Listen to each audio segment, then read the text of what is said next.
აფხაზეთის მთავრობა მის დაქვემდებარებაში მყოფი პოლიკლინიკების მონიტორინგს აგრძელებს. აფხაზეთის ავტონომიური რესპუბლიკის მთავრობის თავმჯდომარე გიორგი ჯინჭარაძე სამედიცინო ცენტრ დიომედის წყალტუბოს ფილიალს ეწვია, სადაც კლინიკის ხელმძღვანელობასა და მედპერსონალს შეხვდა.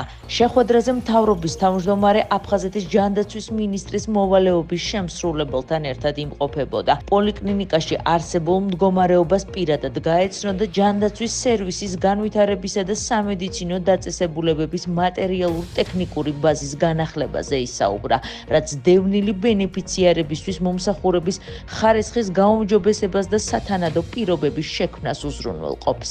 აფხაზეთის მთავრობისთვის ერთ-ერთი მნიშვნელოვანი მიმართულება და პრიორიტეტი არის დევნილთა პოლიკლინიკების ინფრასტრუქტურული განვითარება. ვიმყოფებოდით წყალტუბოს დევნილთა პოლიკლინიკაში, სადაც გავეცანით მათ საჭიროებებს, გამოწვევებს, შევხვდი მედიკოსებს, ჩვენთვის ძალიან მნიშვნელოვანია მათი ღვაწლი, მთავრობა სამომავლოდ აქტიურად დაუჭერს მათ მხარს და ეცდება, რომ შეუქმნათ ისეთი პირობები, რომ მოუწიოთ ღირსეულ გარემოში საქმიანობის გაგრძელება.